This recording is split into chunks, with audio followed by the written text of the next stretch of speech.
2024 లేదా 25లో డిగ్రీ లేదా బీటెక్ చదివారా? సాఫ్ట్‌వేర్ జాబ్ కోసం ఎదురు చూస్తున్నారా? అయితే కోడ్ జ్ఞాన్ 100 డేస్ కోర్సులో చేరండి, జాబ్ సాధించండి. చాలా మంది స్టూడెంట్స్ చేసేటువంటి అతిపెద్ద తప్పు ఏదైనా ఉంది అని అంటే ఏదైనా డిగ్రీ చేసినటువంటి వాళ్ళు, ఎస్పెషల్లీ బీటెక్ చేసినటువంటి వాళ్ళు బయట ఏంటంటే ఇంట్లో చెప్పుకోలేరు. వీళ్ళకి కొన్ని హెచ్చులు ఉంటాయి. ఎలా అంటే సాఫ్ట్వేర్ అంటే మేము ఇంజనీర్ చేసాం కదా, ఇంజనీరింగ్ కంప్లీట్ చేసాం కదా, బట్ వీళ్ళకి పర్సంటేజ్ తక్కువ ఉందన్న విషయం మాత్రం వీళ్ళలో చెప్పుకోలేరు. కానీ నేను లైఫ్ లో సెటిల్ అవ్వాలి అని రిగ్రెట్ ఫీల్ అయ్యేటువంటి వాళ్ళు, గిల్ట్ ఉండేటువంటి వాళ్ళు స్టూడెంట్స్ కొంతమంది ఉంటారు. సో వాళ్ళ కోసం వీడియో చేద్దామని అనిపించింది నాకు. ఎవరైనా సరే బీటెక్ కంప్లీట్ చేసిన తర్వాత మార్క్స్ తక్కువ ఉన్నాయి బట్ సెటిల్ అవ్వాలి అనుకున్నటువంటి వాళ్ళకి ఏ విధంగా వెళ్తే బాగుంటుంది? సాఫ్ట్వేర్ జాబ్స్ నిజంగానే వస్తాయా? సాఫ్ట్వేర్ జాబ్స్ అందరికీ వస్తాయండి. కాకపోతే ఇక్కడ 2 కేటగిరీస్. అన్ని కంపెనీస్ కి ఎలిజిబిలిటీ రావాలి, 90% ఆఫ్ ద కంపెనీస్ కి రావాలి అంటే మినిమం 60% మెయింటైన్ చేయాలి. ఇప్పుడున్న ఎడ్యుకేషన్ సిస్టమ్ కి అది 60% మెయింటైన్ చేయటం పెద్ద ప్రాబ్లం కాదు. అట్లాగే 60% బిలో కూడా ఉంటారనమాట. వాళ్ళకి డిఫరెన్స్ ఎక్కడ వస్తుంది? శాలరీ పాయింట్ లో డిఫరెన్స్ వస్తుంది. సో నేను ఎంత పర్సంటేజ్ అయినా ఉండండి, తక్కువ ఉంది అన్నది ఫోకస్ చేయకుండా, వాళ్ళు దాని మీద ఎక్కువ టెన్షన్ పడుతూ అది ఉండకుండా స్కిల్ మ్యాటర్స్ అనమాట. సో స్కిల్ ఎలా నేర్చుకోవాలి, మనం ఎంత స్కిల్డ్గా ఉన్నామని మనం చూస్తూ ఉంటాం. కాలేజీలో అరే వీళ్ళు టాపర్ రా అంటారు, వీళ్ళు యావరేజ్ చదువుతున్నారు అంటారు, కానీ టాపర్ కన్నా యావరేజ్ చదివిన వాడికి ఎక్కువ ప్యాకేజెస్ వస్తూ ఉంటాయి. అవును, ఓకే. సో అక్కడ మార్క్స్ ఎక్కువ మార్క్స్ అన్నది మీకు ఇంటర్వ్యూకి ఛాన్స్ రావటానికి వరకే యూజ్ అవుతుంది. ఆ తర్వాత అంతా మీకు స్కిల్ ఎంత ఉంది అన్నది ఇంపార్టెంట్. ఎన్ని రియల్ టైం ప్రాజెక్ట్స్ చేశారు అన్నది ఇంటర్వ్యూ క్వాలిఫికేషన్ మాత్రమే. అవును, ఓకే. ఆ డోర్ ఓపెన్ అవటానికి, మీరు ఇంటర్వ్యూకి వెళ్ళటానికి డోర్ ఓపెన్ అవటానికి కావాల్సింది అది. సో ఒక పెద్ద టాప్ కంపెనీస్ అయితే 70%, 75% అట్లాగా పెడతాయి అనమాట కట్ ఆఫ్. మీడియం లెవెల్ ఇవన్నీ కూడా 60% అబోవ్ పెడతాయి. స్టార్టప్స్ ఇవి అయితే పర్సంటేజ్తో మాకు సంబంధం లేదు, డిగ్రీతో సంబంధం లేదు, మాకు స్కిల్ సెట్ కావాలి అని చెప్పి అడుగుతారు. సో ఓవరాల్గా అన్నిట్లో చూసుకున్నా సరే స్కిల్ సెట్ అన్నది ఇంపార్టెంట్.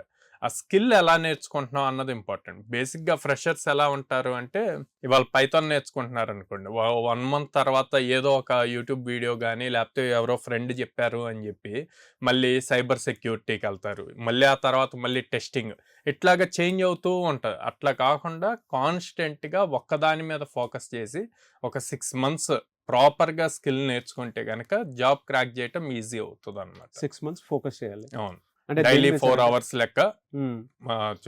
దేని మీద అంటే పైథాన్ మీద, జావా మీద, వీటి మీద చేస్తే బాగుంటుందా? డిమాండెడ్ స్కిల్స్ ఏమైనా ఉంటే దాని మీద ఫోకస్ చేస్తే బాగుంటుంది. ప్రెజెంట్ మార్కెట్ దేని మీద ఉంది అన్నది వీళ్ళు ఎప్పుడు రెగ్యులర్ గా నౌకరీ, లింక్డ్ఇన్ వీటి నుంచి సెర్చ్ చేసుకుంటూ ఉండాలండి.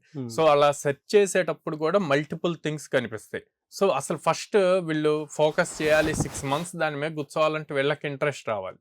సో అందుకని వీళ్ళకి ఏది ఇంట్రెస్ట్ అన్నది కూడా రీసెర్చ్ చేయాలి కొంచెం. సో వీళ్ళకి నెంబర్స్, గ్రాఫ్స్ క్రియేట్ చేయటం, స్టోరీ చెప్పటం డేటా నుంచి, ఎట్లాగనుకోండి డేటా అనలిటిక్స్ ఇటు సైడ్ వెళ్ళొచ్చు. కాదు వెబ్సైట్స్ బిల్డింగ్ అట్లాగనుకోండి వెబ్ డెవలప్మెంట్ సైడ్ వెళ్ళొచ్చు అనమాట. కాదు నాకు సర్వర్స్ సైడ్ ఇట్లాగా అంటే గనక క్లౌడ్ కంప్యూటింగ్ ఇటు సైడ్ వెళ్ళొచ్చు. సో నాకు ఉన్నదాన్ని టెస్ట్ చేయాలి, అసలు ఇది ఎలా వర్క్ అవుతుంది అని టెస్ట్ చేయాలన్న థాట్ ఉంటే టెస్టింగ్ సైడ్ వెళ్ళొచ్చు. సో ఇలాగా ఫస్ట్ వాళ్ళకి ఏది ఇంట్రెస్ట్ ఉందో అన్నది క్రియేట్ చేసుకోవాలి. అది చూస్ చేసుకున్నాక అప్పుడు దాని మీద 6 months కూర్చొని ప్రాపర్గా ఇన్డెప్త్ సబ్జెక్ట్ నేర్చుకుంటే ఆ స్కిల్ సెట్ వాళ్ళకి ఈజీ అవుతుంది. నేర్చుకున్నది మళ్ళీ థియరిటికల్గా నేర్చుకోకూడదండి. థియరీ అయిపోయింది, థియరీ కాలేజ్లో ఎగ్జామ్స్ రాయటానికి సరిపోద్ది, రియల్ టైంలో జాబ్ రావడానికి యూజ్ అవుతుంది. సో థియరీ కాకుండా ప్రాక్టికల్గా నేర్చుకున్న దాంతో ఏ టైప్ ఆఫ్ ప్రాజెక్ట్స్ బిల్డ్ చేస్తున్నాము, ఆ బిల్డ్ చేసిన ప్రాజెక్ట్స్ గిట్హబ్లో పుష్ చేసి అండ్ లింక్డ్ఇన్లో ప్రొఫైల్లో మెన్షన్ చేస్తూ ఉంటే కనుక యాక్టివ్గా ఉండాలి వాటిల్లో, సోషల్ మీడియా ప్లాట్ఫామ్స్లో ఉన్నప్పుడు ఈజీ అవుతుంది మీకు. కనెక్షన్స్, మీ ఇంటర్నల్ కనెక్షన్స్ నుంచి ఇన్సైడ్ రెఫరల్స్ వస్తాయి.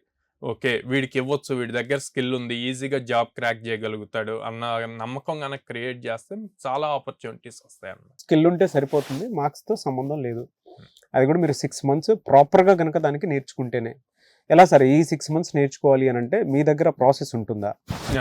మా దగ్గర లైక్ 100 డేస్ ట్రైనింగ్ ఉంటుందండి. 100 డేస్ మేము టెక్నికల్ ట్రైనింగ్ ఇస్తాం. బట్ వాళ్ళకి ఫ్రెషర్ ట్యాగ్ కంప్లీట్ అయ్యే వరకు సపోర్ట్ ఇస్తాం. ఓకే. ఓకే. అంటే 100 డేస్ కోర్స్ అయిపోయాక కోర్స్ కంప్లీషన్ సర్టిఫికేట్ తీసుకోమని కాదు.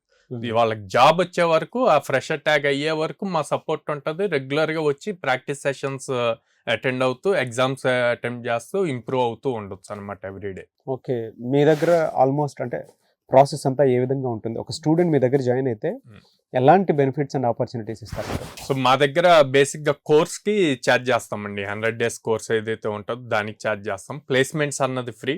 2 years సపోర్ట్ ఇస్తాం వాళ్ళకి ఫ్రెషర్ ట్యాగ్ అయ్యే వరకు. 2 years సపోర్ట్. ఎందుకు అంటే మాకు దాదాపు 800+ కంపెనీస్తో అసోసియేషన్ ఉండటం వల్ల మంత్కి మినిమం 15 డ్రైవ్స్ తీసుకొస్తూ ఉంటాము.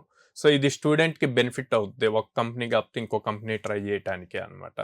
సో పేరెంట్ అండ్ స్టూడెంట్ ఇద్దరిని మా ఆఫీస్కి విజిట్ చేసి కౌన్సిలర్స్తో మాట్లాడి, ఎగ్జిస్టింగ్ ఇప్పుడు ఎవరైతే స్టూడెంట్స్ ట్రైన్ అవుతున్నారో వాళ్ళతో కూడా మాట్లాడి వాళ్ళకి ఎన్ని ఆపర్చునిటీస్ వస్తున్నాయి అన్నది తెలుసుకొని అప్పుడు డెసిషన్ తీసుకోమని చెప్తాను.